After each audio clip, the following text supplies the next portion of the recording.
Welcome to Man's Search for Meaning. The conversation you're about to hear is with Karlijn Kouwenhoven. I totally hope I didn't butcher the name. I don't speak Dutch. Karlijn is an MSc psychologist, Tantra teacher, and life explorer. She has a background in psychology, years of experience in corporate leadership development, and 10 years of globally facilitating Tantra and consciousness trainings. With her company, Kabira, she leads retreats, workshops, and trainings, as well as one-on-one sessions, aimed at expanding consciousness, integrating in a nourished body, leading to heart-centered actions. She combines profound psychological structures with ancient mystic practices and a playful whiff of Dutch directness. Karlijn is one of the most interesting people I've ever met, and it's been a small dream of mine to have her in a podcast. So as I'm having this dream coming true, I hope you guys enjoy this conversation as much as I have. Let's dive into it. I haven't seen you, seriously, since the retreat we shared, which is basically me coming to your retreat, which was Free Your Mind. It was in Holland. It was 2017, 2018 that I went there as a lost boy who was searching for something. Some things never change, I think. Hey, but yeah. I mean, I have to say, on that retreat, there was something there was a case there that I never talked to you about that happened that for me, we were sitting in that circle. And we did that exercise that everybody talks about themselves for 1 minute or something, and then everybody can ask them one question. And there was one person in the circle, I'm not going to mention her name, but she said something about herself, and she talked and talked and talked. Everybody asked her a question, and then it was your turn. You asked her, what did your father do that needed forgiving? Mm-hmm. And it was like the moment that you asked her that, she completely unraveled. And for me, it was like, I saw that and I was like, holy shit, this woman just spotted something in that other woman's heart, and she was able to pinpoint that, boom, on point, and unravel that wound or whatever it is. And I was like, that was a moment for me when I was like, first of all, I want to be able to do that. I want to be able to have that level of insight that this woman has. And it also made me, because there was another facilitator in this retreat, but in that moment I was like, I want to listen more to what she has to say, because this sounds to me like a person who knows shit, whether intuitively or not. So that was kind of like my introduction to you. Thank you. I'm blushing. Yeah, that's very sweet. Yeah. Thanks. I mean, well, it's actually I think I can actually speak into that moment, because I don't remember this specific case, and it happens to me more often. But I'm just looking at someone and I get information, or I hear something, and that's the question that I want to ask. Mm-hmm. I have it very often. It's very intuitive, yeah. Yeah, I love that you used the word intuitive. I just finished a podcast with someone who talked to me about how intuition is something that is guiding her in her journey to do amazing things. And I always think, when I'm looking at you, I think that you're a person who's very connected to their intuition. Yeah. Yeah. I mean, what was it like for you to I mean, I know that you're still hosting these retreats, but what's it like for you to facilitate these retreats with people who are often very lost, or people who are searching for something? What is it like for you? How do you come into those retreats? Yeah, I made a little joke in the beginning that maybe the search is never over, right? And it was not an attack. It's really something that I think we all do. I think it's in our essence, in the nature of human beings, to have a sense of meaning or purpose, or to have a sense of, oh wait, who am I? Where am I standing now? What's going to be my next step? So I actually feel a lot of compassion for every participant that joins, and I have intake calls with the people before, and Sometimes I get nervous. I get nervous a lot. I've been doing the retreat for 10 years now, so I know what's happening soon. And every time again, I get nervous beforehand just because I don't know how it will unfold. And for me, sometimes a human system is a bit of a valley with 1,000 doors, and I'm looking for the door to open, right? How does it work? Everyone has the same search or the same questions, and yet everyone is so completely different from each other. And sometimes different answers to the same questions. Exactly. Yeah. So I have a lot of respect for the participants being brave enough to show up for themselves. I think it's very courageous to actually commit to a week or two. Up until today, when someone asked me, what is this, one of the most scariest things you did is like, I stood naked in front of 14 people and talked about my fears, my worst fears.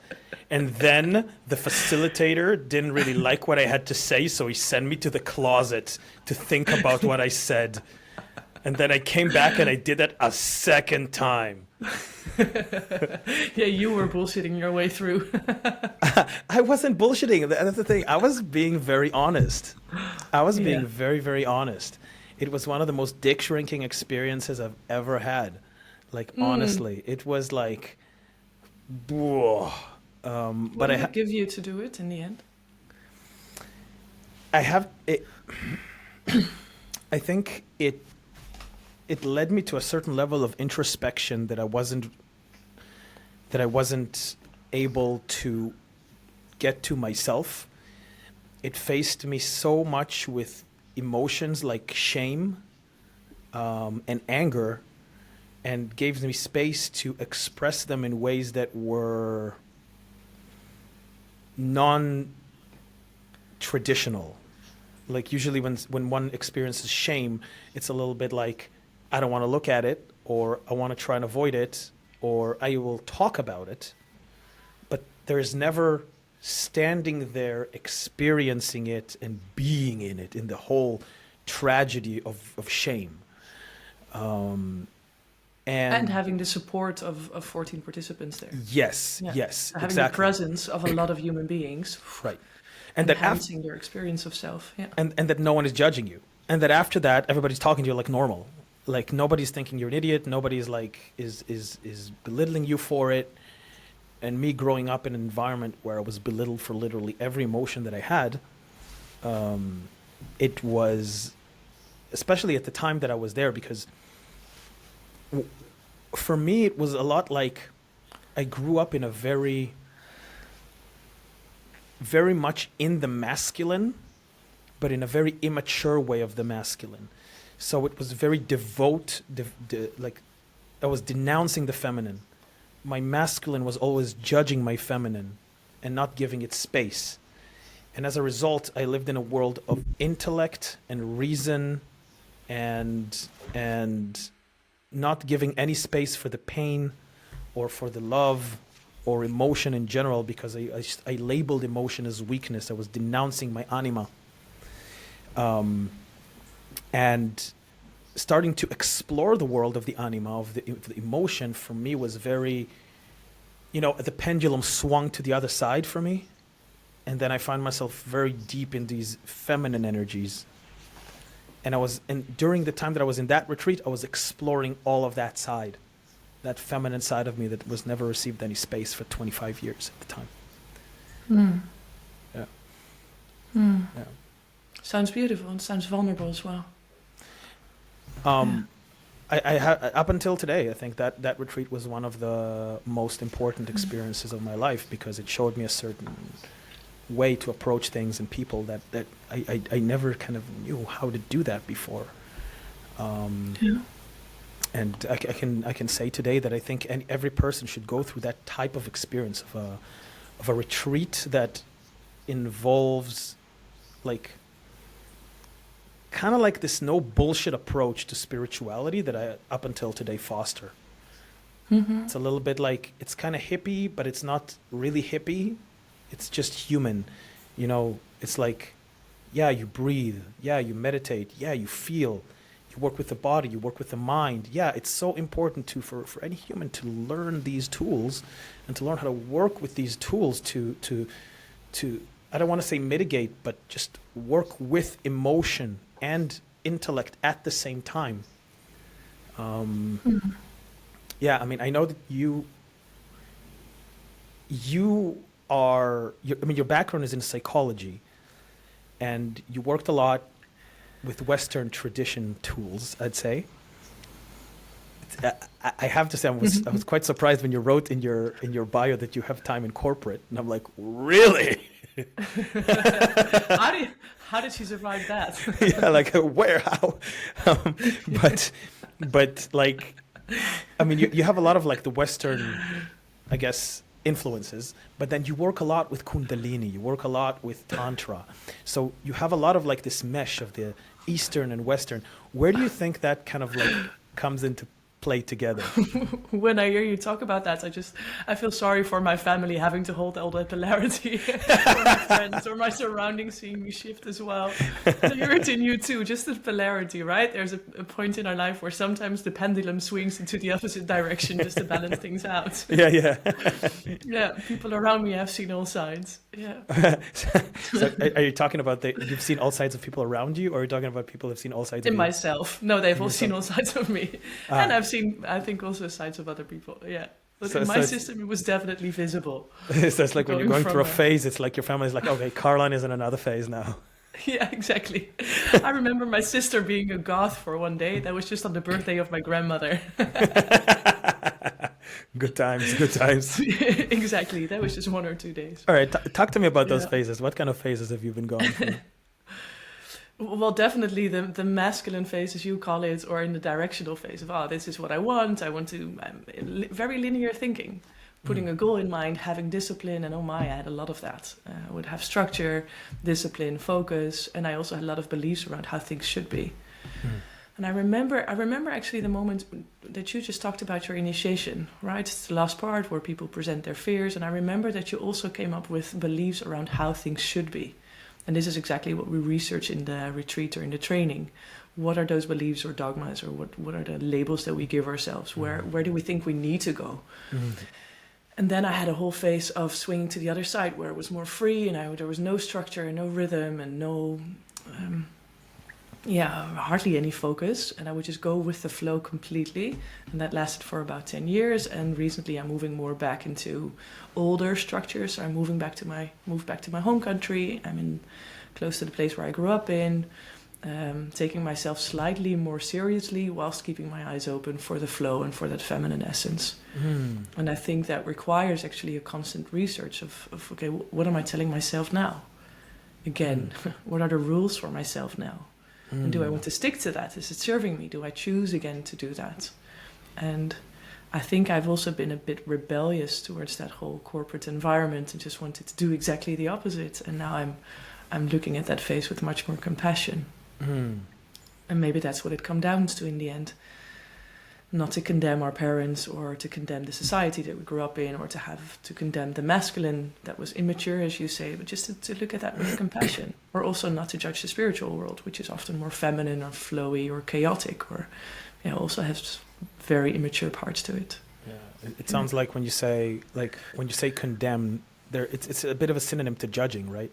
It's like exactly. When there is a part of you that is judging another part of you, whether it is you judging your past self, or it is you judging your current self for things that you're doing right now, or it is, kind of like one center of consciousness that you have in you that tells you, oh, you need to be like that, or you need to act like that. And every time you act like that, that's not good. And then the other center is saying, I've been doing this all the time. Why is that wrong? And there's this conversation, this internal rhetoric between you that is confounded in judgment. It seems like it doesn't lead you to a good place. Well, I think actually the judgment really helps. For me, it really helped to voice, this is how I judged myself, my previous lives, or this is how I judged those groups, because there was also shame around those judgments, and hence shame around what I did or where I was. So actually voicing the judgments, or voicing my prejudices, or ridiculing even, gave me a voice to explore that. Oh, that may also be there. Wait, hold on. How can I soften into that? If I can hold that with compassion, what happens then? So I actually love integrating that. And I love that also about the retreats, that it's different people from different backgrounds coming together. So we have an opportunity to put that into practice and to actually see that in each other. Oh yeah, I judged you as, and that can go into man, women, that can go into corporate or hippie, or that can go into all polarity that we have. Yeah. I noticed that I always say that it's like the judgment there is a little bit like it's a function. It's a function. Just like I used to think when I was younger, I used to think that that remorse is a redundant emotion. I'm thinking about it now, and I'm thinking there is no redundant emotion. There is no such thing. Everything is a feature. Nothing is a bug. And when I'm thinking about all these feelings that are like theoretically redundant, quote unquote, it's a little bit like we tend to think that feelings that are accompanied with pain are not good. But it's important to kind of understand, this is what I also hear you saying, that all of these emotions are serving a function. Mm-hmm. What do you think that function is? Protection. Very simple. I think judgments are here to protect. I think underneath there is something that's so vulnerable, that feels so exposed or so raw, something that we cannot handle ourselves in that moment. So therefore we judge and we point outwards. Because underneath there is just such a vulnerable spot. Such a vulnerable spot that we actually just want to be held in. And that protection mechanism, I think it should be celebrated. I think it helps, and I think it's to be understood in order to also witness or receive judgment from someone else. Like, I hear you judging me. What's actually underneath? What's the fear? What are you afraid of? What are you protecting? What's so important for you that you think it needs protection? And that can be something very primal. I'm afraid of losing who I am, or I'm afraid of losing my job. I want to protect my family, so I judge you, so I have more, I don't know, money, space, or permission, or can be anything. It just means that there's something very valuable and vulnerable underneath. And this is, I think, a beautiful conversation to have. So, like internally, right? Internally, and also with the outside world. Also with the outside, hey, what's underneath? It's almost like when you're that inner voice. I think I think of it as like a little bit like a dysfunctional parent, because like that inner voice that is judging, that seeks to protect, as you say, there is a wisdom behind it, right? In the end, if there is like in the context of dating, let's say, if there is a voice in you that is telling you, don't talk to that woman, she's not going to talk to you. Like, you're worthless. Don't talk to this person. Why would he even date you? Why would she even date you? It's a little bit like it's protecting you from rejection, and it's protecting you from that feeling of rejection. So in the end, if you think about what does that want for you, it wants you to feel accepted. So it wants you to feel loved and heard. And it's a little bit like a dysfunctional parent in the sense that your parent is telling you, oh, Ari, why didn't you call? Where essentially what they want to say is like, hey, I miss you. I want to talk to you. But they have this kind of like to be close. Right. But they have this like weird way of showing it. And how do you respond to that? I'm curious. To what? When they tell you, to your parents, what do you say? Oh, my parents don't communicate. I live abroad. I'm far, far away. I'm on the other side of the world. My parents have a 5-minute Zoom call, though. I wish it would be that simple with my parents. With my parents, it's much harder. There's more layers of complexity there. Exactly. More things to protect. Yeah. More vulnerability is not exposed yet. Yeah. You have to know. With my parents, I think, they say if you want to know if a guru is a real guru, you put him at the dinner table with his parents. I think my parents are the ultimate test for that. So any guru should go to your parents. Well, any guru should have my parents, and then we see. Yeah. But I also think that it's really good. I'm very blessed to have these kind of parents in a way, because it was like, if I can communicate effectively with my parents, I can do it with anybody. And the doors that I opened to healing for myself and with the relationship I had with my parents are incredible. Like the experiences that I've had with my mom, and also with my dad are, I would say, transformative. Wow. for me, to the point that I could sit in my mom's living room and tell her, "Hey, mom, I want to do something that I've never done before around you." And she's like, "What?" "I want to smoke a joint in the balcony." And then she was like, "Oh, okay," because I never talked about drugs with my mom, And then I smoke a joint in the library, not the library, in the balcony. And then we had the most heart-to-heart conversation after that was just amazing, because I realized that I've kind of opened up a certain level of honesty around her. These kind of things and other stuff are just, they make you see, like, hey, like I can get to that level of honesty. I can open these doors and I can live that type of truth that I don't need to fake, that I don't need to put on a mask, that I don't need to hide. Same thing as in the retreat. Yeah, exactly. And what I love about this example is that you brought it in. You had a conversation with her, you brought it into reality. And I think sometimes we can get caught up in those inner conversations, the inner dialogues, and actually it pays off to put that into practice, to actually have that conversation, to be brave enough to tell your mom, hey, I want to do that. Yeah. In the context of and then we work on the level of shame that you mentioned in the beginning. I had a session yesterday. So I do retreats and also do private sessions, and I had a private session yesterday with someone that just really didn't like her kid. Just really didn't like him. Oh God. What to do? And with that, she also, there was a situation. She didn't have so much energy, and then she had a very energetic son. She didn't know how to deal with it, and she just would not allow herself to judge him, not for a second, because she thought that she had to be in love with him constantly, and that she had to give space to whatever arose for him, and she wanted to be a good mom, and yada yada. And then fast forward a few years, where he was breaking down the house. She's seeing a psychologist on how to deal with him, and she came to me, and just the amount of release that she had when I invited her to say, hey, I don't like you, or I find it really difficult, or sometimes I wonder if it was the right choice to have a second child, or the amount of relief that comes from just voicing that. And sometimes it's to ourselves, and sometimes it's to just someone that's there to listen. It's a little bit like shadow. After. It's shadow integration, right? Exactly. Yeah. And it can be so simple, just voicing a judgment or voicing that one voice inside of us that wants to be heard. What do you think happened? Like, what do you think happens in a person's psyche when they are denouncing their shadow like that? It consumes energy. It consumes energy. Yeah. And I think it grows. It's more a metaphor maybe of the balloon that's been pushed underwater. So it just requires a lot of energy to push it down, and we start compensating with different behaviors. We put new expectations onto ourselves that we can never live up to, because we know that underneath the water there's still that balloon that we're pushing down. So then we have that inner conflict of, who am I actually? I pretend to be this, I think that I'm this, and deep down I know that I have this voice saying that I'm otherwise. So it's not just a whole inhibition of the system where we waste energy basically on things that could have been released or could have been freed up easily.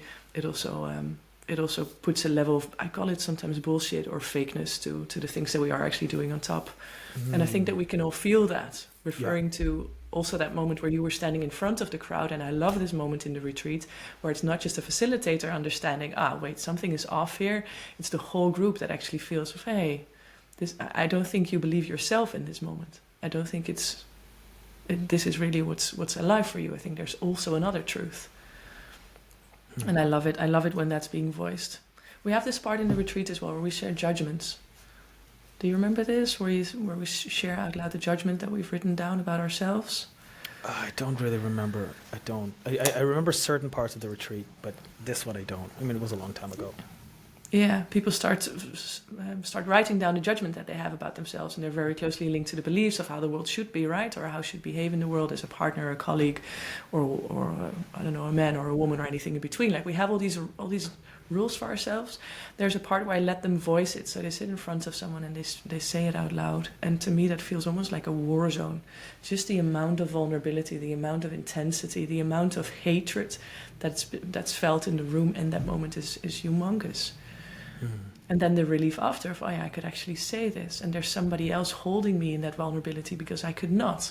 And I've been carrying this belief with me for years. And that can be as simple as, I'm too fat, or I'm ugly, or I'm too much, or my emotions cannot be here. Or I find that thing happening a lot in the world today, right? Like, when you see all of the plastic niceness that is coming out from a lack of a better term, I'll just say the hyper left side of the political realm, you know, where it's like you're not allowed to criticize, you're not allowed to say anything, you're not allowed to voice this type of language or use this type of rhetoric because it's hateful, and you're not allowed to criticize someone, and if someone is overweight you can't say it because it's fat shaming, and you don't have this level of honesty because of whatever reason.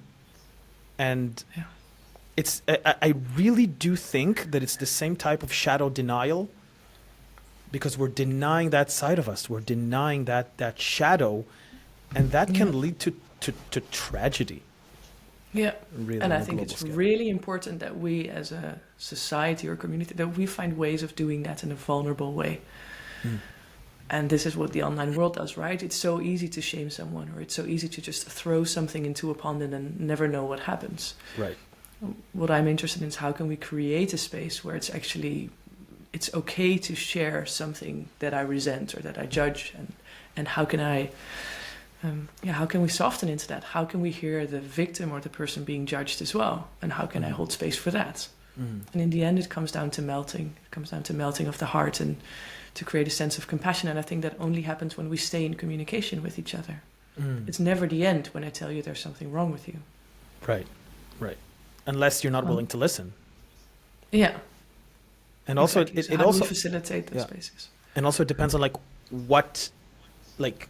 how do you express that there is something wrong with another person, right? Because it seems like when I'm looking at, especially the online debate, people are just assuming the worst about everybody. Yeah. Instead of like appealing to a higher motive, you know, I come under the assumption that, like, when I get hate on my social media or stuff because I say that there's a difference between men and women, and then someone calls me an incel or whatever, it's kind of hard to not take it sometimes personally, because it's like you're just judging me based on this interpretation of this one word. You know how much I studied and how much I learned to say the things that I say with confidence, and there's so much more depth behind what I'm saying, and you're calling me a freaking incel and comparing me to Andrew Tate because I said this one thing that you didn't like. And I just find it so, I don't know, it just does a dishonor to us as human beings when we look at people like that. Yeah. Does it hurt? It's definitely unpleasant. Yeah. I try to like not pay attention to that in the end, but I find myself thinking about it. You know, it's like someone says one shitty thing on social media, and I find myself like thinking about it for a while. And I think it's because my thing is like, I don't like to be misunderstood. And if someone doesn't understand me, you know, I can go back to my parents on that one. What happened? Yeah, sure. My parents always blame me for stuff that happened at home. La la la. It's important for me. Bottom line, it hurts. Yeah, but bottom line, like the story around it doesn't matter. Like, it sucks. Yeah. And psychologically, this is a survival mechanism, right? We always pick out the one thing that's bad because that's where we can learn, or that's an immediate threat to our safety. Yeah. So if we're standing in front of a crowd of 100 people and one of them will say, "Oh, you suck," our awareness goes there. Yeah. It's a survival mechanism, and it's just that previously in society would have much more affirmation of who we were. We'd feel more trust and inclusivity in some sort of I have a sense of belonging. And I think that's something that we struggle with often. Of, hey, I don't belong, so where is my tribe? Where am I looking for my affirmation? Who is showing me that I can exist and that I may exist? And I think if we do that with an audience of 1 million people globally who have no idea about the background or don't have that vulnerable container present with us to share or to have a talk about this, I think it's actually quite harmful. Yeah. Looking also at the numbers of kids, I think it's 4 out of 10 children in the US that has ever thought about suicide. Like, we struggle a lot with our self-image, our self-worth. Especially when you think about it, like you and I, we're like 30, mid-30s-ish.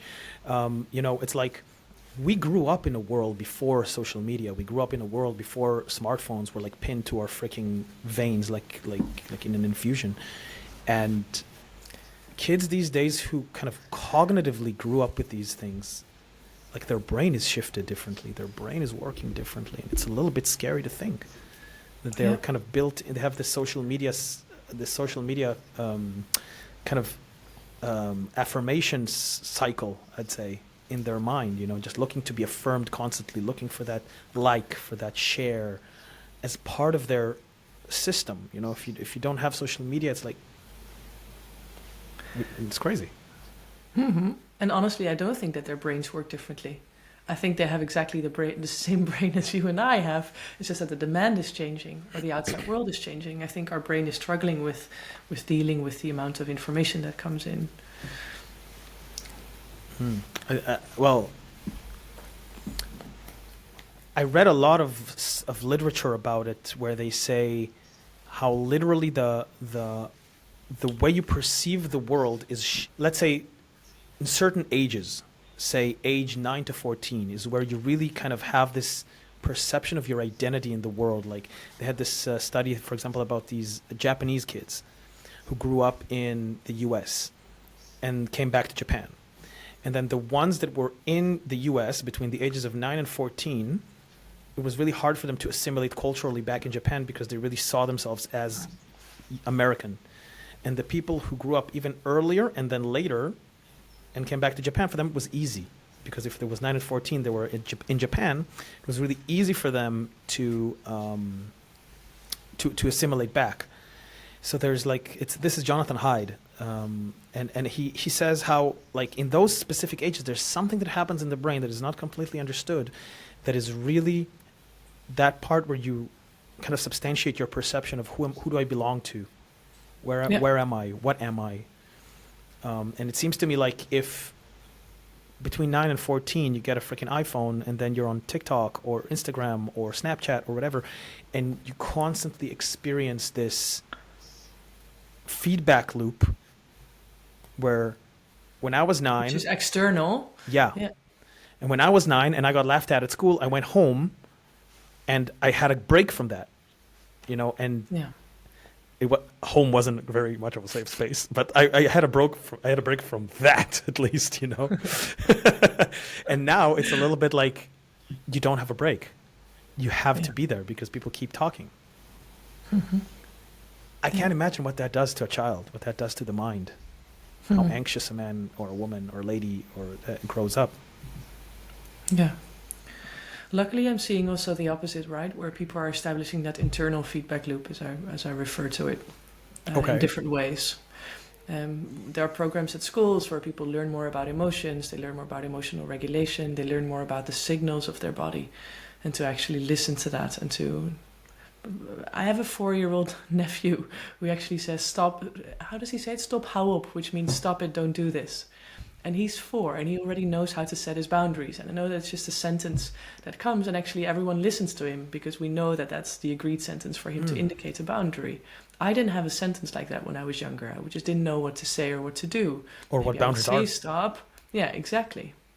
So I also see this whole counter movement, and therefore I think it's great that you're doing this podcast and you're doing the work that you're doing, because we actually want to have that counter movement where we learn how to feel ourselves again, where we learn how to trust ourselves. And even though if someone gives me that judgment or says something to me that I don't like, whether it's face to face or online, I can actually feel, oh yeah, part of me resonates with that. I also think that was a stupid episode, or I also think that I said something ridiculously, or I'm actually not sure if it's true, or right. We can have this internal check with ourselves. Is it valid? Do I want to act upon it, or am I choosing differently? You mentioned. So I love how I also see that movement. So you mentioned boundaries, and I'm wondering how do you define boundaries in a way that is healthy? Because this word has been bastardized deeply, you know, especially when I see some toxic pickup artist goes like, "You can't put boundaries on females." It's like, bro. So what is boundaries like internally for you, and what is boundaries externally for you?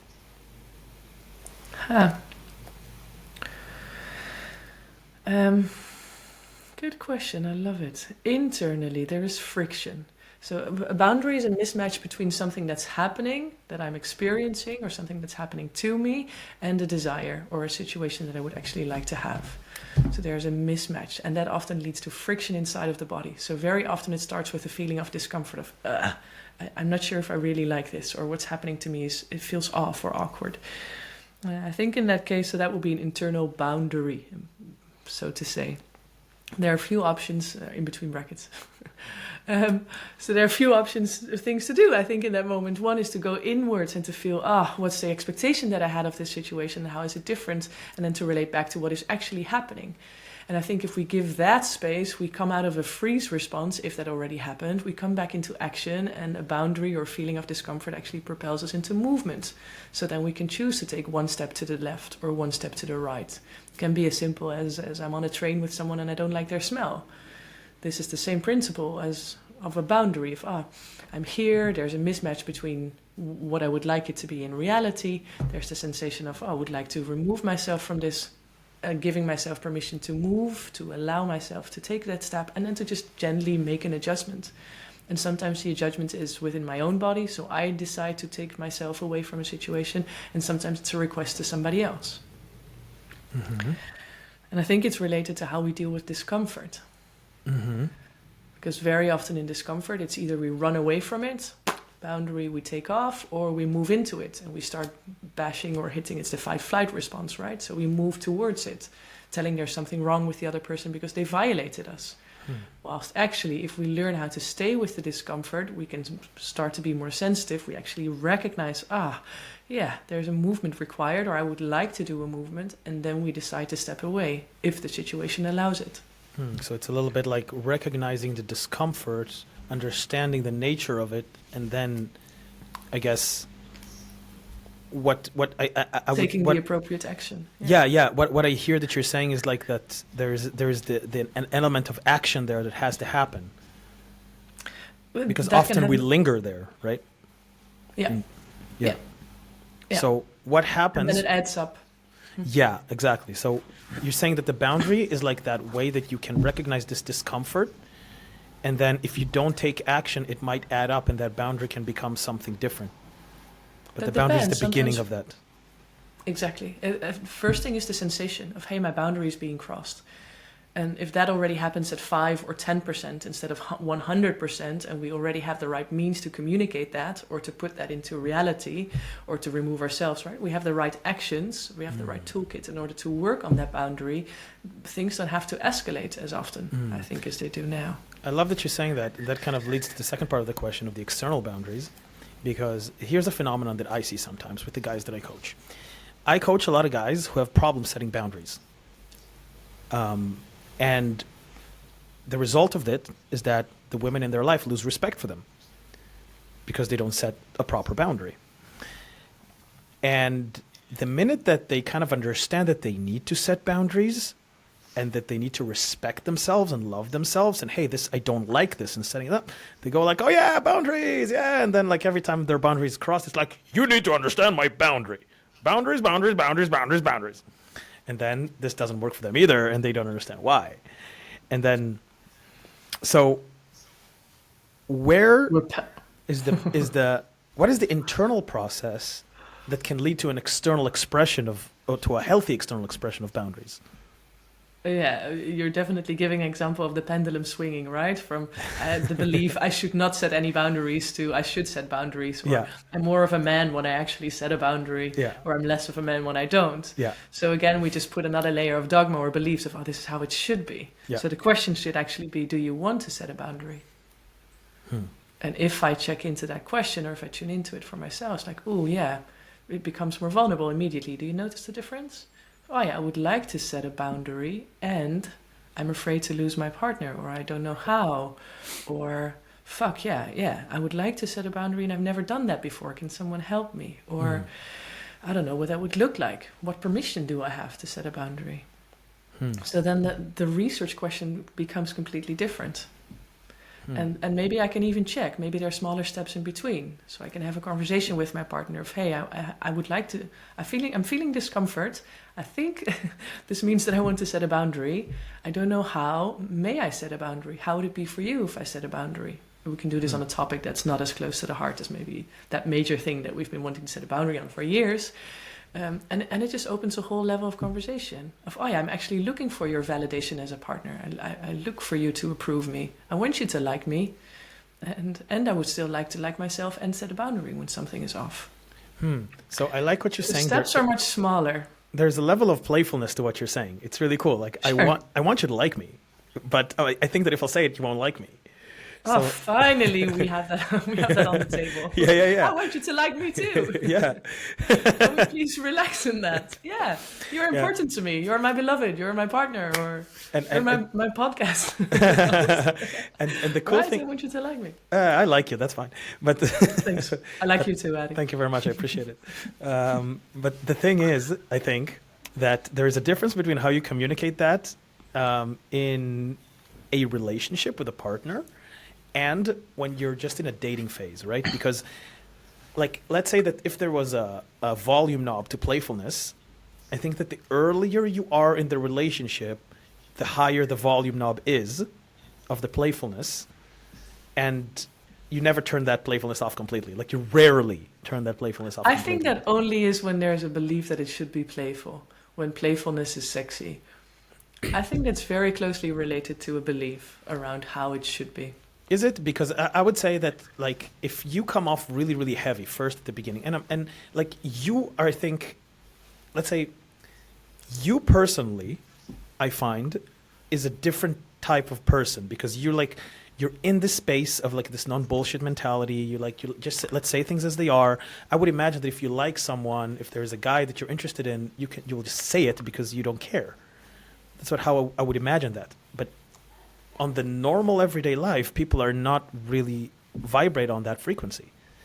So the question is, how do you bring that frequency slowly without, because if I'll go straight to a person who, let's say I'm a normal guy, just, working my corporate job, and I have another, and I know this lady, she's a kindergarten teacher, whatever, and we like each other, and then she crosses my boundary, and then I say, listen, you need to understand my boundaries. And she goes like, I want you to like me, whatever. And it's like, holy shit, we're dating 2 weeks. Like, he wants me to like her. Holy shit, this is too much. This is stressful. I'm gone. I'm out. Ciao. So so how would you approach that? Yeah, in the very beginning. Yeah. Being honest with myself about the feedback loop. Because maybe in the beginning it's even worse. Oh, I really want this person to like me because she might be my new partner. So there's this hunger. And bring it into awareness. And if I don't want to voice it to somebody else, I voice it to myself. So it's to acknowledge to myself, shit, yeah, I really like this. And I get nervous and I don't have the established connection yet, knowing that I can say everything. So there's more at stake. There's more fear because I don't know how she'll respond. What's actually true to me? What's actually true to me? And then I think, and this is maybe what you feel or refer to in the conversation, that I'm leaning back. Yeah. I'm leaning back. And when I'm leaning back, I can say a whole lot of things. When I lean back, I can say on a first date, hey, I'm actually really nervous. Yeah. I love that. And that's it. You don't have to solve it. You don't have to fix it. You don't have to take it away. You don't have to pamper me. You don't have to. I call it in the archetypal sense, the shield of truth and sword of justice. Because exactly. It's a little bit like when the prince in the Sleeping Beauty goes to fight the dragon in order to wake the princess and win eternal love that will awaken himself in the state. When the hero is approaching the fight with the dragon, which is pain, the fairy godmothers, who are the positive element of the great mother, tell him, here's the shield of truth and sword of justice. Go and fight the dragon with that. And I always tell the guys that I work with is what is the shield of truth? You think that if you don't say the truth, it will protect you for some reason. You think that if you'll pretend that you're cooler, that you'll pretend that you don't care, if you pretend that you're like that or like this or stoic or whatever, it'll make someone like you more. And then whenever there is a discrepancy between what you want and what you are, you're hurt. And women sense that and they touch that on purpose, if sometimes subconsciously, but they touch that. But then if you have the shield of truth on your hand, just tell the truth. I like you. I'm nervous. And that can be soft as well. If, hey, you said something that hurt me, I didn't like that. Yeah. Or I didn't like what you did there. Could you next time maybe do this? Ask for something. Yeah. I think that as long though, I think that there's a way to communicate. And looking at your hand when you did the movement of the sword, and it's quite firm. It can also be soft. I can also have it at my feet, lying there, and I can just pick it up whenever it's needed. The whip of justice, Yeah, exactly. Or the shield can be all furry and pink and fluffy, right? It doesn't have to be a steel, a steel shield. I like the idea of the shield of justice to be furry and fluffy and pink. Like, it's just what it is. It's like, it's not what you think it is, bro. It's actually really cuddly and it looks like a cat. And yeah, and it's a part of me. Yeah. And it's still as valuable as a shield that is 20 centimeters thick. Yeah, 100%. It's still as 100%. valuable. It's a metaphoric shield, bro. And I noticed It that just for me- looks fabulous. yeah, like one of the things that I always thought about myself is that I'm weird. I always thought about myself that I'm Definitely. weird. Yeah, for sure. I'm a fucking weirdo. I mean, just look at me. But I always thought that like I needed to be this kind of stoic dude because this is what women find hot, you know? There is an element of me that is that. Sure, 100%. But in general, that's not who I am. I'm like quirky and weird and I like to say weird shit and tell dad jokes. I mean, when I go deadlifting, it's something completely different. Like I'm a whole different human. But I don't deadlift on dates, you know? Like, would be very strange if I was. But I always kind of like had this discrepancy between what I thought I should be and who I... And I think I had this realization one day at, it was this event that I was in that is like, what if I just do whatever the fuck I wanted? And I didn't try to be that person. And the energetic shift that was for me to just embrace the weird was so different that I was able to like talk to more people. I just felt better with myself. And I decided in that moment that I want to embrace it more. The first thing that my fiance heard me say when I met her was, "Hello, I'm Ari and I'm a weirdo." Literally the first sentence. And it's so interesting that when a person, I can say from my own experience, when you have these these qualities in you that you feel shame and you celebrate them instead of feeling off about them because you should be differently, there is some sort of energy, as you said before with the shadow, that it sucks in energy, that it takes up energy. Like there's some energy that you can allocate towards just being. And it's such a relief. Yeah, such a relief. And I think that's what we want in essence. Yeah. I think that's what we all want, whether it's in a partnership or not in a partnership, whether it's at work or in any situation. Yeah. How do you... I want to ask you about hippie dudes. Like the look on your face referring to that. Go ahead. Ask me about hippie dudes. Like, what do you... Because it connects a lot to polarity, right? There's a certain, let's say, there's a certain archetypal approach to masculinity. I don't want to say approach. Like, as a woman who is in a relationship, you know that there has to be polarity. It doesn't necessarily matter if you're a woman or not. Like, even in gay relationships, you have polarity. Polarity is there. There is a masculine and there is a feminine. Whether it's two dudes, two ladies, one guy, one girl, two guys, five girls, there's polarity. I find that, let's say, maybe first, before we talk about hippie dudes, talk to me about polarity. What do you find is polarity? How would you define that? Yeah, I was wondering why we need polarity, Ari. I wanted to ask you the question. Well, I'm leading it up. I'm leading it up. So, yeah, why do we need... I mean, I see so many relationships without polarity. do you? Yeah, sure. And are those relationships are... People take off. You find these relationships, like you see them from the side, and are they happy relationships? Often they're peaceful relationships. Often they're soft and sometimes harmonious or manageable relationships. And I see this especially when couples get children. There's so much so much to work on. There's so much to organize that they turn into managers. And then they, if you look at the chakra system, they sort of relate on 3, 4, 5, and 6 pretty okay chakra wise. So the question is, why do we need polarity? And for me, that is, if I want to have an embodied relationship, if I want to have a full experience of myself within a partnership, I also want to activate my first and second chakra, which means that we move into polarity, whether it's giving or receiving. I'm doing something to you and you are doing something for me, or whether it's I'm feeling focused and you are feeling softer, or whether it's I'm feeling very creative and somebody else is providing the container. If we want to have that fully embodied experience, also including physicality, and more emotional flow and more embodiment, so having more senses and sensual experiences, we want to have some level of polarity, I think. So when I was saying that you need to have a level of polarity, I was kind of like assuming as a given that you want to have attraction and you want to experience that as a person. But you're saying kind of like what I hear you saying is like you could have a completely functional relationship without polarity. It'll just be more of a domestic partnership rather than something that is vivid and alive and passionate. Yeah. Okay. Yeah. So and I just want to say that works for some people or for some periods in our lives. Sure. Yeah. Okay. So assuming that you want to have this type of relationship that is heartfelt and that is embodied and that there is like amazing love connection and there's sex, polarity has to exist, right? I'm curious where the hippie men come in. Right. So I'll tell you when. Hippie guys in general, I find to be, and I'm completely generalizing. I'm well aware that it's not true to all hippie men, okay? People who are looking to get me. But there's a lot of men in the hippie world, and I would say that as a person who used to be that kind of man, that they're very, very connected with their inner feminine, and as a result are very not connected with their inner masculine in a way that, very wishy-washy. Let's just go with the flow. Let's just see what happens. I don't want to commit to anything. I just want to be. I just want to relax. I just want to flow.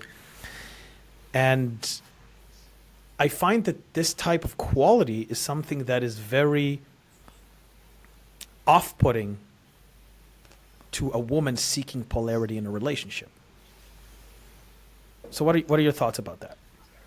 I think that depends. If she prefers to be in her masculine and the man is then in his feminine. Sure. If it's a heterosexual. Yeah. Sure. So, and this is, of course, what we see in society, that we're moving more flexibly with the polarities. Mm-hmm. We're switching, and I think more people switch than you and I are aware of. Who switch regularly. I think that in roughly 80% of the cases, when the polarity is switched, neither is happy. I'm not saying that it can't happen. Masculine women, feminine men could happen 100%. There are some women who are very comfortable there. Some men are very comfortable there.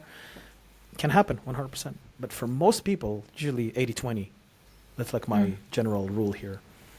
Like, think about, for example, the boss babe epidemic. That there's a lot of women who are pushed into these masculine places of chasing their mission, their purpose, their drive, and all of that stuff, and they don't know how to let go of that at home, and they stay in that energy at home. It doesn't sit well with a lot of women. They're unhappy. And same thing with men. They're unhappy without a mission and a purpose and a drive. So where do you see that? Yeah. Yeah. No, what are you ahead. going to say? You have a psychologist? I have it's definitely one of those. Sensitive topic, Adi. I think it really depends on the person.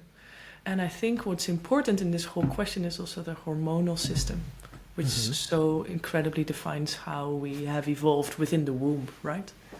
Okay. And our hormonal balance. What's our hormonal balance? Now you are having the psychologist. Okay. No, I'm finger. I'm having the interesting. Tell me more. Yeah.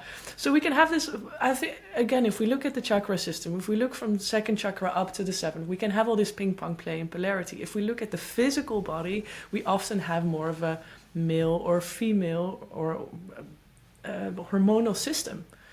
Some of us make more testosterone, some of us more estrogen. We have this, our body indicates a specific preference.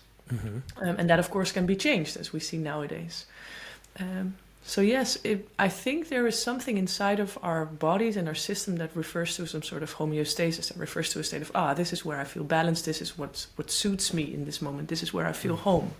And what I see very often is that men in the spiritual scene, they lift off which makes sense. Look at the first chakra, masculinity. It comes into domination. It comes into providing. It comes into haunting, primal sexuality. That's all being judged so badly.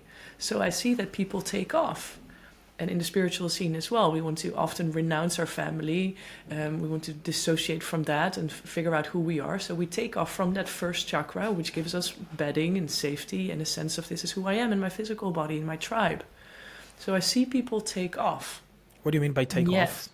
That they don't inhabit their first chakra, that they don't inhabit fully their physical body, which often has a lingam or a penis and is just shaped hormonally in a male way, for example. So people lift off, and they have their whole exploration. And I think you are referring to a woman, and I'm struggling a little bit with the way you label things.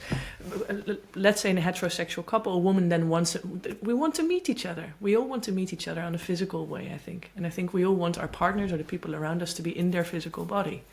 And yes, that's important. Well, I'm generally speaking in the way of in the context of heterosexual couples. Generally speaking, like there was always a side debate on things that are not heterosexual couples, which are 100%.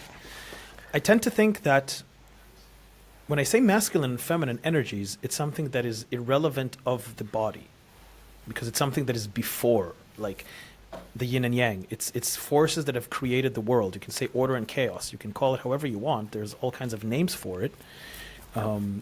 I think that masculine and feminine energies are things that have created the world and have created humans in general. And I like to look at it through the symbol of the yin and yang, because the yin and yang shows you that nothing is completely one thing. Yeah. And that it's always a dance and a relationship between the two. And that's why I always think that there has to be some sort of polarity in a relationship to create like a full potential of one. Yeah. Yeah. If we want to have a fully embodied experience, yes.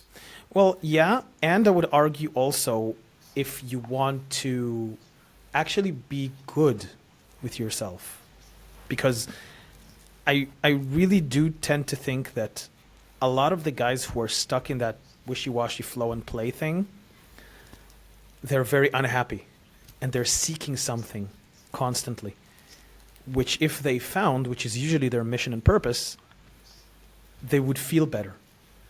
And I also tend to think that a lot of women who are driving after their mission and purpose, if they learned to relax and flow and enjoy more, they would feel better.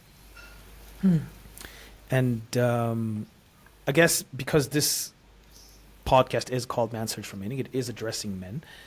If there is a man who is right now in this, let's say, hippie state, who's in these circles, and he finds himself more into this flow and play and stuff, and wondering, but I want to meet love, but I never meet love.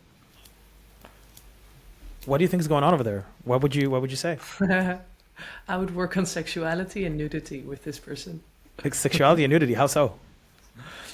First chakra. So what's the body that you are inhabiting, and how does it feel to be sexual? And I would actually offer them sort of like your initiation. Stand in front of a group of people naked and speak your truth, and then see what's being reflected backwards. It's this of if you're this is the body that you're in, and this is your sexuality. So where are you pushing it down? Where are you shaming yourself? Where are you hiding an erection? Where are you hiding a desire? Where have you not been honest with yourself? Where do you actually want to dominate someone? Where do you want to penetrate someone or something that you've not been honest about, right? And it can be a woman, can be a corporate environment, or it can be the world. Where do you want to be the new president of America, and you haven't admitted it to yourself yet? I think you hit the hammer on the head there. Like, where is it that you want to penetrate and you don't dare to? Where are you in denial of that masculine, in a way? Exactly. Like, I remember once I was in ecstatic dance in Berlin, and I was there with my then girlfriend, and she was waiting for me because I was managing the team that evening. She was sitting alone waiting for me, and then there was this hippie dude that was trying to hit on her. It was so funny. He was like sitting next to her, and we made the kind of side eye contact, me and her, and I was like sitting there looking. We were laughing so much about it later. Like, he was sitting next to her and like trying to take her home, right?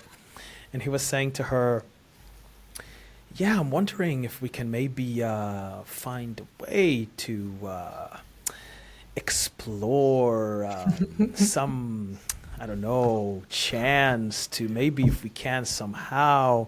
And like, she was talking to me later about it. It's like, dude, just tell me that you want to go home with me. Just tell me. Just tell me. Just say it. Just say it. And that's so sexy. Grounded masculinity is leaning backwards and just going, hey, I really want to fuck you. Yeah. I would like to do that right now, right here. Actually, I would want them to move a bit to the side. I would like to, and yes, I want to devour you. I want to own you. I want to claim you. Yeah. It's a little bit. So, yeah. How would you, I agree with you. And I would think that there's a lot of guys who are afraid to sound creepy when they say that. Yeah, nothing creepy about it. Nothing creepy about it. So fascinating. As soon as that first chakra is relaxed and released, so I release all fear of any answer that will come, it's just a statement. And also because in that moment, I really doesn't matter how the other person responds. Just, I just want to devour you. I want to take you. And that's it. And you can say yes or no, and I'm completely fine with whatever happens. It's just that as soon as I contract that ass and that anus becomes a little bit tight, and I go into my ways, and I go into, from the second chakra, which is a feminine chakra by nature, I go into seducing and turning around the thing that I actually want, where things start to be more complex. And the other way around, for men as well, you're probably put off when a woman comes to you, charging from the first chakra, and go, hey, I want to penetrate you. And you'll immediately notice that you're in more of a sub situation where you're like, oh, now I can open in my second chakra. Yeah, I would like to be dominated or hit on. You probably also feel more comfortable when you're honest with yourself that a second chakra entry from someone in a female body is more appropriate or feels better to you. Where someone's like, hey, oh, I like you. Oh, you look nice. I like your muscles. Or it's the seduction play. Look what I have. I have something here, and if you want, you can come and get it. Maybe not. It's just sweet and sexy, and it's available. Come and get it first, using qualities of moving around the essence, the diamond. Like what I hear, the underlying message here is like, if you want something and you fully own it, what's the problem? Exactly. Like, what would you say if someone said that? If someone really fully owned it, and he came to a woman and he said that, and she's like, "Oh my God, this is sexual harassment. Oh my God, oh my God." Yeah, difficult, eh? This is a fear today, and a very legitimate one too. Yeah, exactly. Yeah, it hurts when you ask the question, actually. I can feel it in my chest, the burning of, where's the space for me? Where's the space for my sexuality? And of course, there is a part of on our side as a woman, there's definitely a big role for us of, hey, how are we with our boundaries, and how are we with sensing the place that it comes from? How much do we actually trust ourselves and our lower chakras that we can act upon what feels right? It's got to do a lot with trust on our side, on the feminine side. At the same time, as a man, there's nothing you can do about that, right? So what can we influence? And I think one is to admit that in safe spaces. So if you have a men's group, talk with a friend, talk about what it is that you actually want. What are the things that you would like to penetrate or dominate? Not from a place of gossip or a place of pretending or bluffing. No, from a place of actually, you know what? I would actually like to be successful in my work. I would actually create something that really impacts the world, or that's going to change the world. Or I would actually like to stick my penis inside of a beautiful woman and feel loved, or feel that I'm in control. Or like, let's have an honest conversation about that in an environment that feels safe. Because I think as soon as that is released, as soon as that is being fully acknowledged, maybe celebrated by a brother that says, oh, amazing, I have the same, or I recognize that, or fuck yeah, I know that feeling of being inside of a woman and it feels fantastic. And that's actually the moment where I feel home too, right? So let's celebrate that in spaces where we can, so we can have that actual approach to someone also welcoming the heart. And that heart inclusion can be like, hey, I have this desire to meet you. I have this desire to touch you. How would that feel for you? May I? It's a lot from a different place. It's again coming back to that shadow integration, right? It's that place that you give space to that shadow, to those things that you feel shame, and you're being reaffirmed for it. And then you can say to yourself, okay, I can heal that space in me, right? And then even if someone calls you, even if you say it, and then someone says, hey, you're a freaking creep. And it's like, I'm not a creep. I just saw a beautiful woman and I just wanted to approach her. Instead of, oh my God, maybe I'm a creep. Oh, no. It's because you're facing that shadow in that moment, right? exactly. And we can feel when there's this dependency. I need this. I need this woman to say yes to me. I need to go to this woman and to that woman. We feel that there's something cramped. And even when I use it as an example, I notice I'm contracting my legs. So very simple. The basic step is just to relax the anus and to relax the legs. Stamp a few times, go for a little walk, and then see if it's still relevant. It comes from such a different place. I think that it's again coming down to this place of truth, right? I mean, because I always think like I had a case as well that I was at a party of friends, so it was like a relatively safe space, you know, and I met this girl there, and the signs of attraction was there, but I knew that she was with her boyfriend. Now, I don't want to mess with someone who has a boyfriend, but I still took her to the side and I said, hey, listen, I want to do really nasty things to you, but I don't want to get in bad terms with your boyfriend. If you guys in an open relationship or something like that, I think that's amazing. But if not, that's also good. And she gave me her number. But I think it's also just because... And she was in an open relationship? Or she was in an open relationship. Confession, she was, like, all good. Yeah. But I think that even if she would have said, this is horrible, I can't believe that you're saying this, I think that the defense here, internally rather, would be to say the truth. And just come with your motives, like, oh, I'm not a creep. I apologize if I hurt you. Yeah. I just find you really attractive, and I just wanted to see where this goes. I'm sorry that I hurt you. I won't talk to you if you don't want me to. Yeah. Yeah. Exactly. It comes from a different place, and it comes from a place of receiving as well. And then we go back to that yin yang of, can I be penetrating and receiving at the same time? And this can be, can I be penetrative with my desire or with a question and receive at the same time? Here we come back to what we talked about in the beginning about the judgments or throwing things at people on social media or whatever. Can we penetrate, be fierce, be strong with that sword or that whip that you referred to? The fluffy whip. And receive the flogging at the same time. Can we be receptive and take accountability or be responsible for what we've put out into the world? And you're saying that like a really good way to receive that whip or receive that whatever is to be exposed to it in safe spaces. Yeah, that's where I would start, especially if it's a topic that's really difficult for me to talk about. For example, the sexuality or the penetration. If it's really scary, don't go out and walk up to that girl that you've been fantasizing about for 10 years. No, talk to a brother first. Go step by step. Maybe say to someone that's further away from you or that you feel more safety with. Yeah, kind of like curbing the emotional volatility of the situation. Yeah, exactly. Taking care of ourselves. And this is maturity in a way, assessing the situation, assessing what's needed and how I can provide my own safety. And that also means emotional safety. So, for example, if I'm going to approach that woman and I feel very fragile and I don't know how to do it, I talk to my friend that's also at the party. I say, oh, I see this woman, la la la la. So I get a bit of the charge of, and then it's like, oh, can you wait for me while I approach her so I can also come back to you and know that you were there when the conversation fails? I don't know, get a high five that I did it anyway. Yeah. Or, right, we can take care of ourselves. It's a lot of, it's like really just communicating those things that you feel and that you don't want to communicate because you think you might be perceived as X. Someone might see you as Y, but just communicating it kind of like rarely backfires. Yeah. Yeah. When it comes from a place of trust, I think, yes. How do you find, generally in the spaces that you're in right now, like how do you find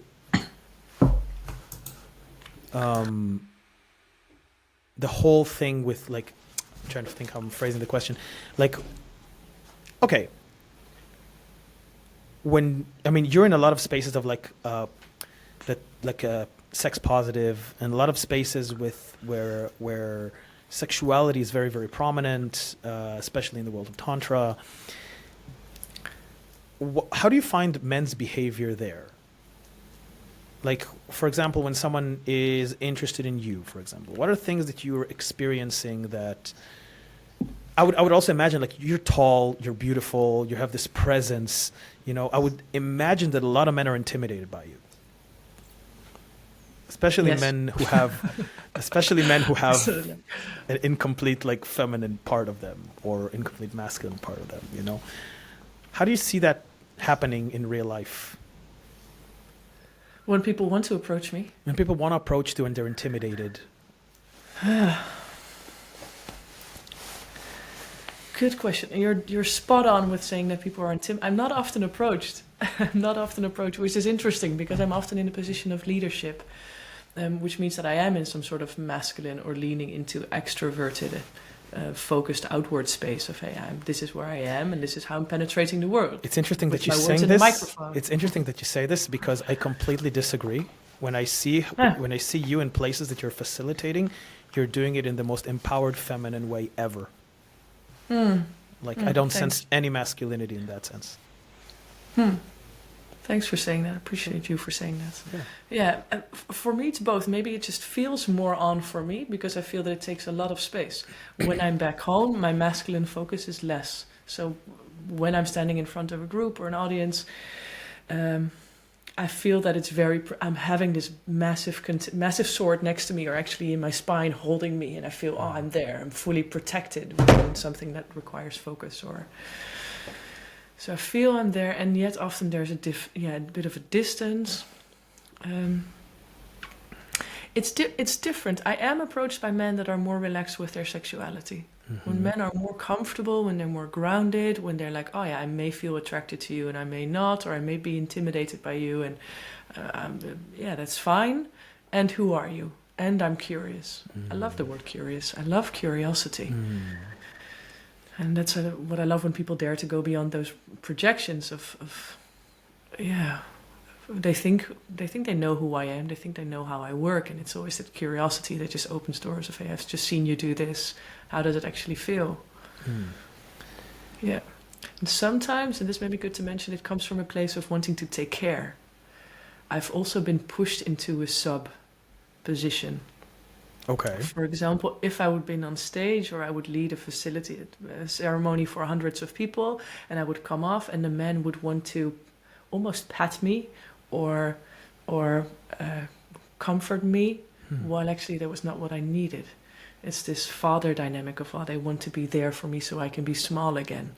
While actually it's been more empowering when people would just approach me as an equal, and they would stand in front of me and say, wow, I see you in your power, and I'm ready to meet you there.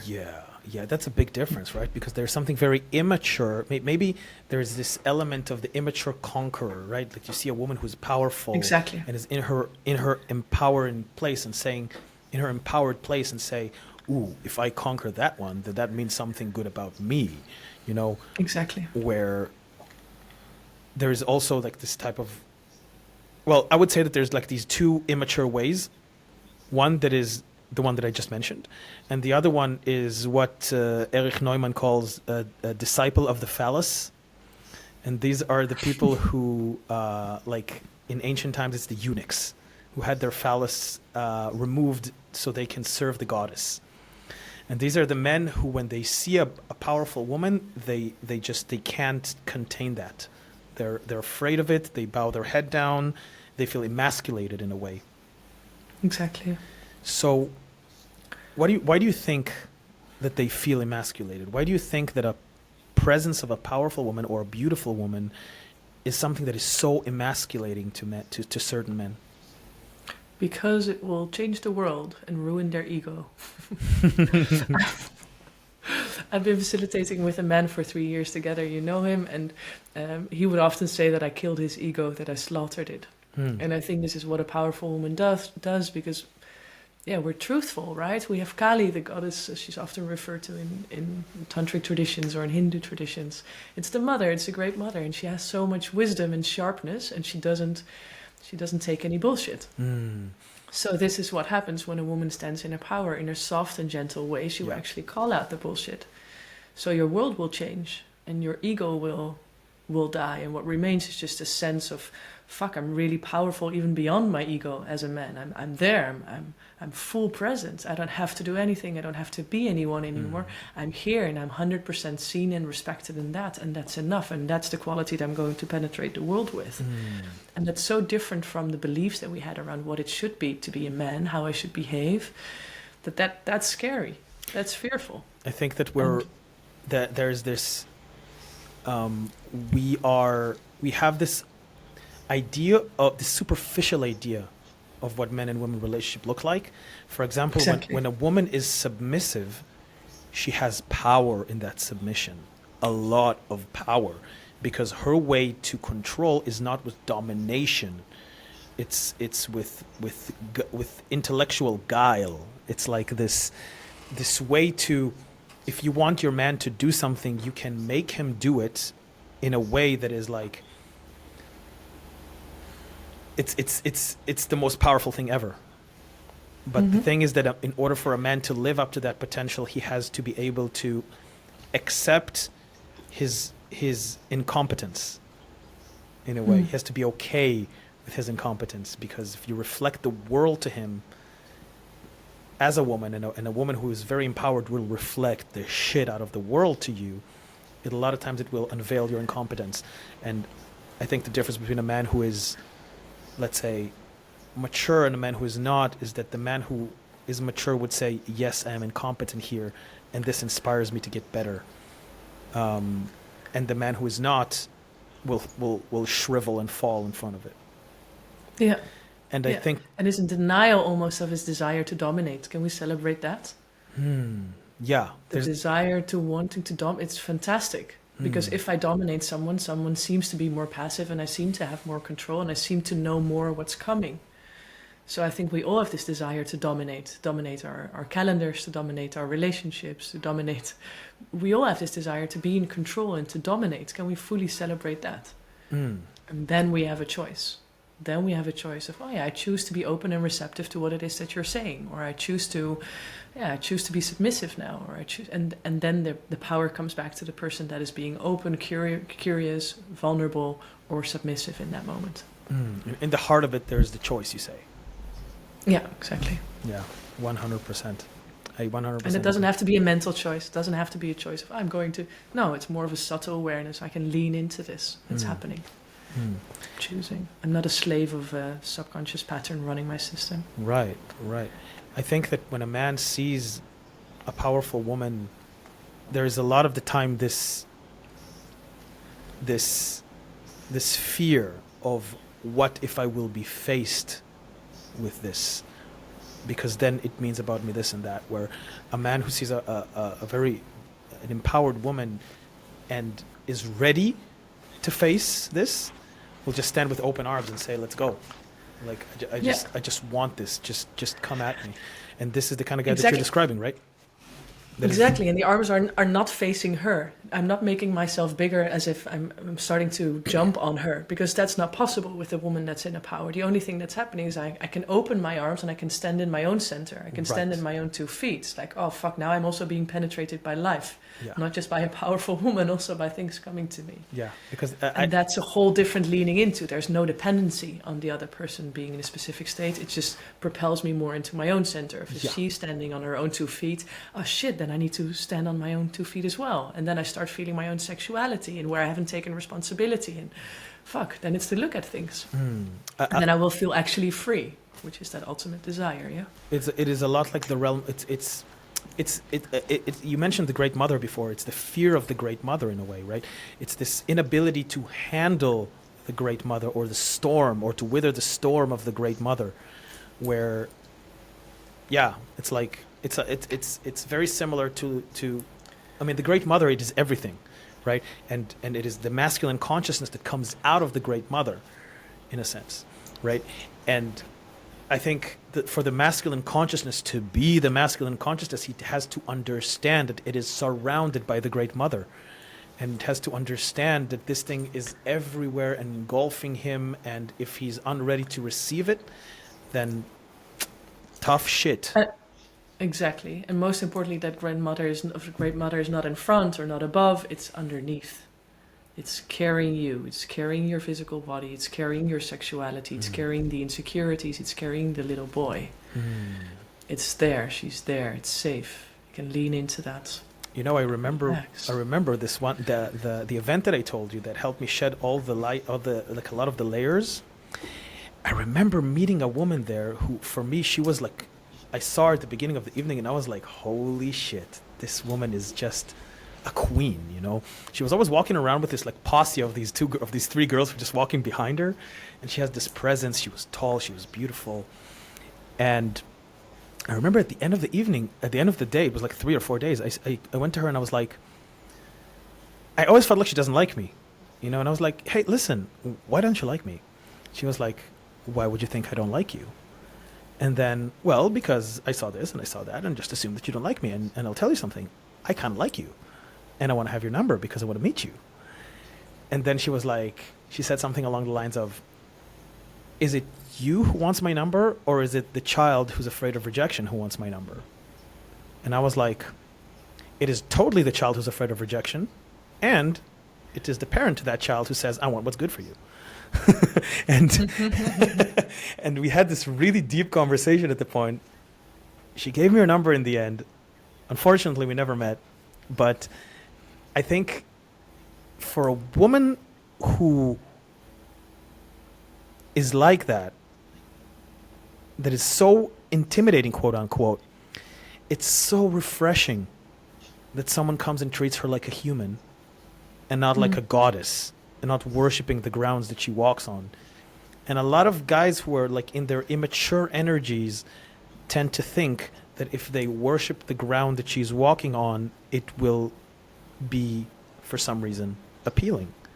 And then the other type of immaturity thinks that if they trample her and lower her confidence, then this will get her to their level. But in the sense, I think it's rather celebrating that empowerment, celebrating this amazement, and saying, oh my God, you're so amazing. I want to experience more of you. Yeah. Listening to you, Adi, I see a constellation. What do you mean? I see a constellation, maybe even a visualization of, if I'm a man and I want to be in a relationship with a powerful woman, just to visualize what that would look like. Are we facing each other? Am I dominating her? Is she holding my hand, or am I holding her hand? Or what way are we facing? What does it look like? And I think that actually makes sense to do that. Of, hey, my next relationship, what is it? How do I want it to be? Are we standing back to back? Are we a couple like this? Are we facing outwards, or are we walking in the same direction, hand in hand? And if so, what side is she on? Is she on the left side? I think it's important to visualize that, to get a clearer understanding of how do I want this to be? Am I lying at her feet, surrendering fully to her wisdom? Or is she lying at my feet? Am I dominating her? Or both. And is she supporting me to grow? Yeah, exactly. What's the dance that we're doing? Yeah, what is it that you seek to experience in a relationship? Yeah. Right. Yeah. I mean, and again, there's nothing wrong with having desires. There's just a difference between how do I want it to play out in reality. Yeah. And also not having the shame around those desires, right? Yeah, exactly. A lot of times shame is really linked with our desires. Yeah. When you say that you think we need to kind of balance our head, heart, and sex, what do you mean by that? I didn't say balance our head, heart. I said head, heart, and sex. Head, heart. I thought you said we need to have it hard. Yeah, no, soft can also, sex head, can also be soft. Head, comma, heart, comma, head, and sex. Heart. I heard a lot of heart, and sex. I got distracted for a moment. Fair enough. I would be too. No, I think it's important to have both, sex and heart. If I only have sex, it feels empty. And I think we've all been there, or a lot of people will probably know that. Of, I can have a physical sensation, I can have a physical movement, and if I don't feel any heart connection of softness or compassion to myself in that moment or to another human being, I won't feel like it's complete. And I think it's also one of the scariest things when sex and heart are connected. Because that's when we enter that full power of, wow, this is my full capacity, my life creation. This is, I'm fully open, or I'm fully giving, I'm fully there. And then you lose your 100%. Head. And then I lose my head. Yeah. Because the sex and the heart take over and the ego disappears. And I might even lift off and take space out of my body. I might even go beyond what I thought was possible. So it's always that moment of losing control when both sex and heart are open. And that's scary. So I hear these bold statements of, I want to have my heart and my sex connected. Start small. It's one of the scariest things there is. It's having full life force running through our bodies whilst being in connection to the outside world. Do you think, I found, like in my experience, that if you find this space that the head and heart is connected, that the heart and sex is connected, it's really important to learn to experience the head outside of the place that everything is like so intense, to learn how to balance you out and curb that enthusiasm, rather, to kind of bring you back into like earth, because otherwise really nasty shit can happen, right? If we take off, if we lose sexuality. No, I mean, on the contrary, if you give in to the head and sex, to the heart and sex, and you don't bring in the head to pitch in, then you can do really crazy things. This is where people get into really, really bad places. Like, I don't know, guys giving all their money to women, guys getting their heart broken, women getting their heart broken, women chasing guys to the point that, you know, it's ruining their lives, and they're just like, because they're so in love and they're so, and they feel this connection, but the dude is like a complete unmatched, like not matching for a relationship. It's kind of like where we have the sex and the emotion involved, it's really hard to bring in the rationale. Yeah. I think that's because the rationale is too far away. So if, again, we look at the system, the verticality, the head is all the way at the top. I think it's more important to go down, so to relax more into sexuality. The sexuality in that case is often adrenaline driven and it's dopamine driven. And this is what I love about Tantra, is that we bypass that. So instead of having this constant hunger of the faster, the more explosive, wanting more explosive experience, we move into slowing down. And if we slow down, if the legs become softer again, if there's more ground and more safety and more stability, that's when the head becomes clear as well.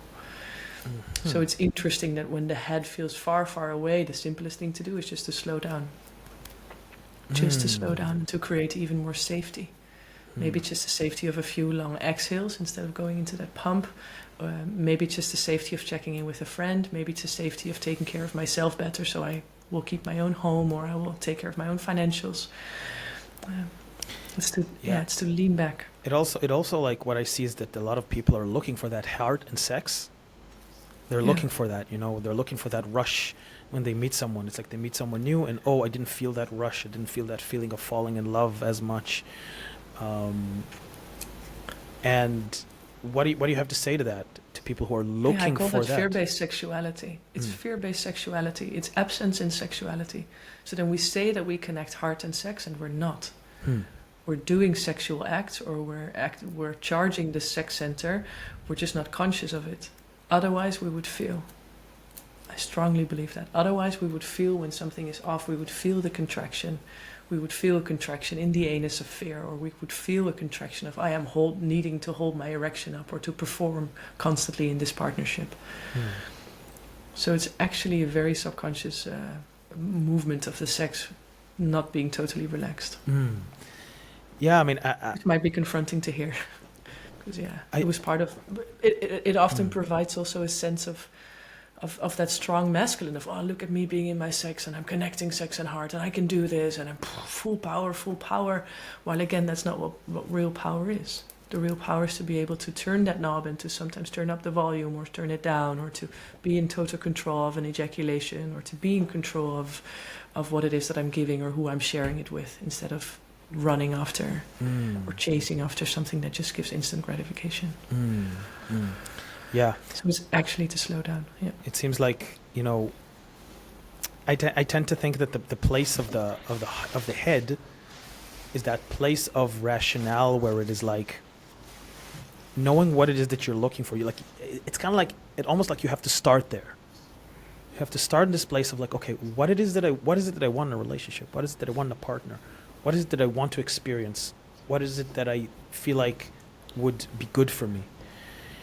And I think that many people are looking for that heart and sex, and they're kind of like, oh, if I'm finding that, then everything else would be okay. And then it's a little, and if I don't have that, then nothing is okay.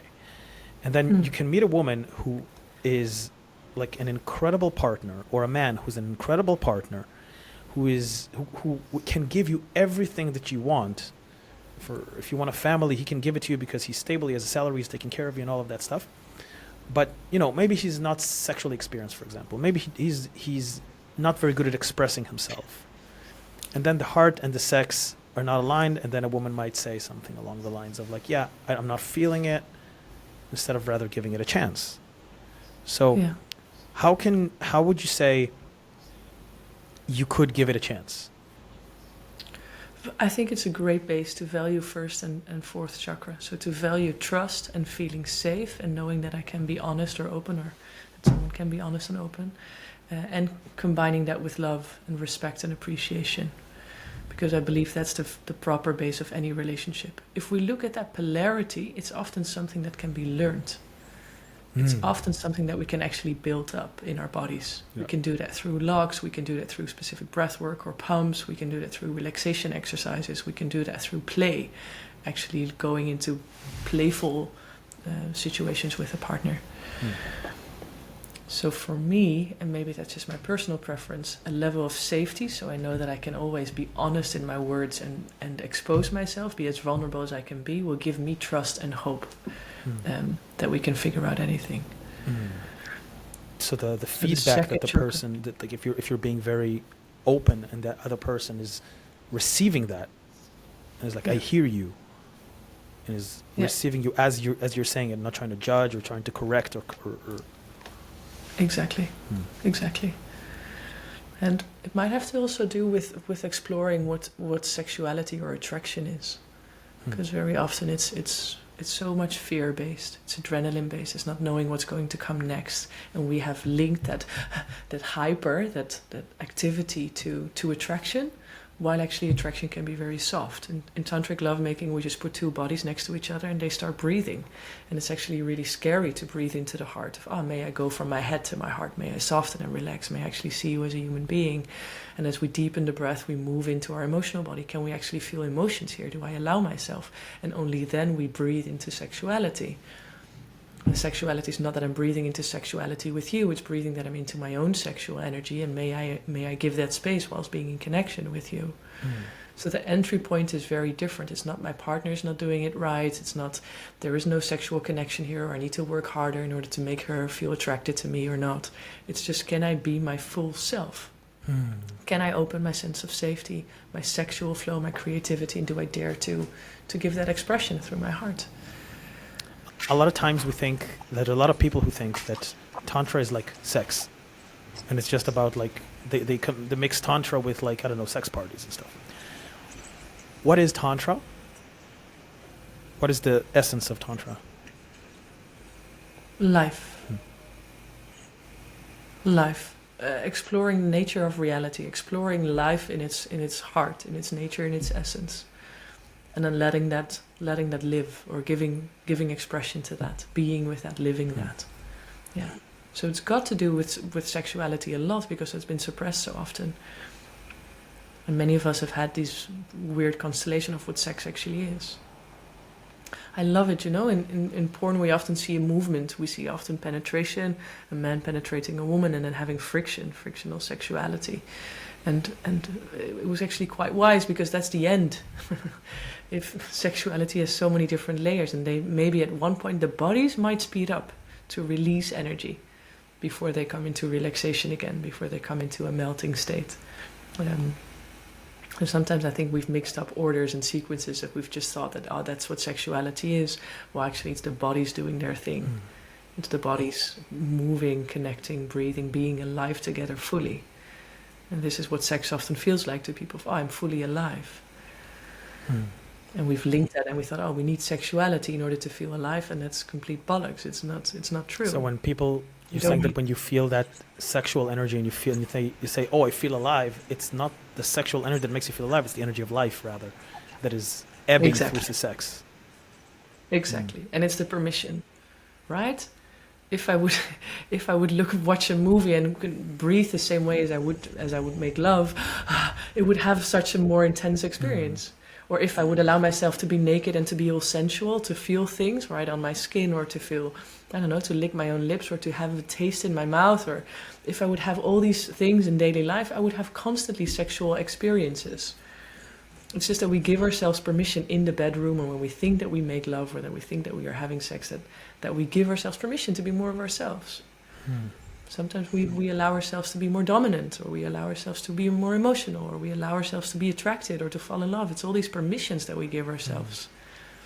and Tantra, and I'm very interested in exploring that. And what if we would give ourselves permission in other spaces?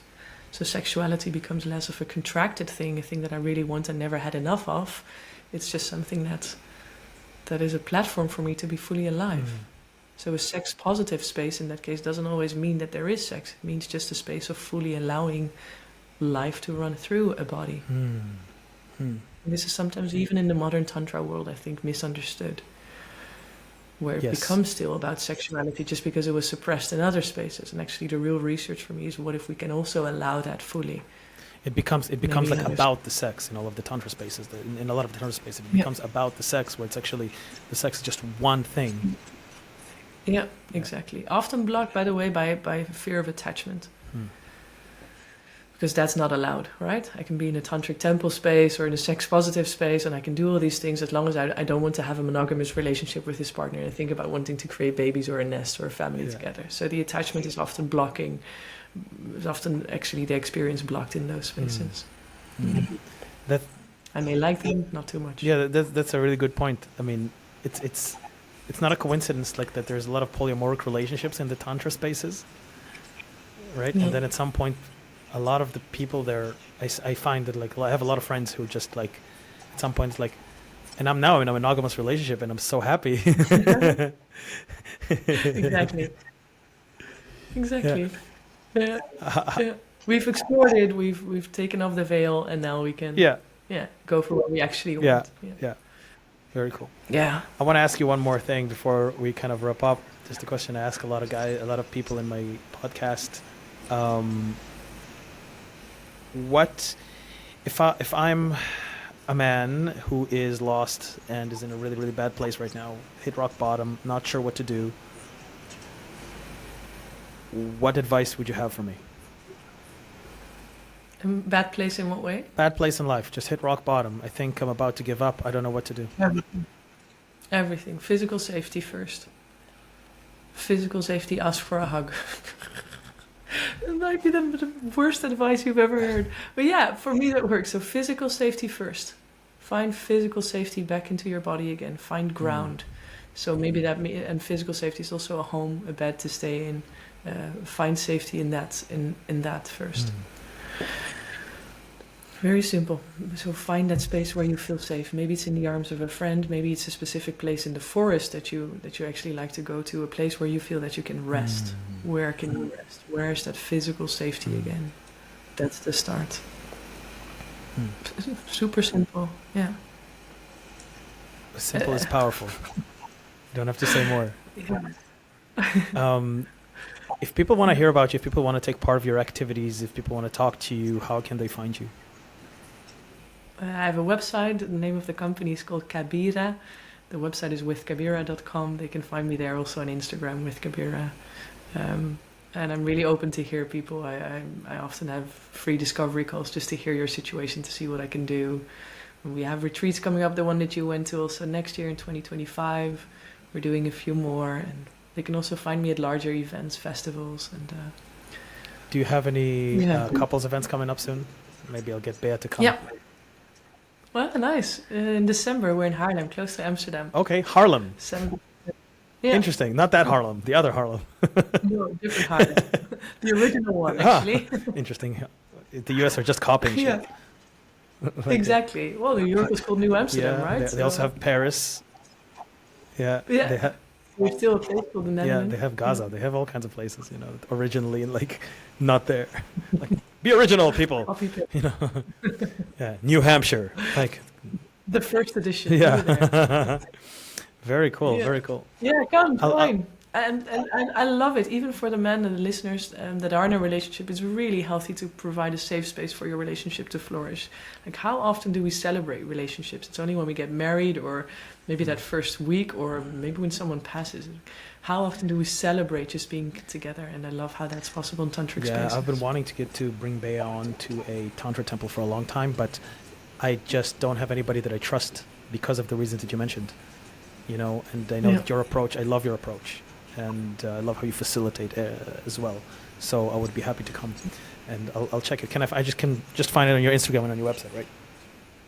Yeah, exactly. You can find all details. If you're in there. Amsterdam on December and you want to meet me and Bea and Karlijn, you can come and do that. It was really cool. Karlijn, thank you so much for coming. It was absolutely a wonderful talk to you. You're welcome, love. Thank you for inviting Sure me. thing. Bye, guys. Thank you for listening to the conversation with Karlijn. You know, in my life, Tantra has been an amazing tool to access love and the energy that life has to offer. Not only love for other people, but also love for myself. And being able to carry a conversation with Karlijn for me is something that attests how much work I've done and how much I've learned. Because if I were to have this conversation about 4 or 5 years ago, I wouldn't know what the fuck she's talking about. And I'm very, very happy that I could have this conversation and feel very, very privileged that a person like Karlijn is willing to sit down and talk to me about her profound understandings about life. I appreciate her a lot and wish her all the best.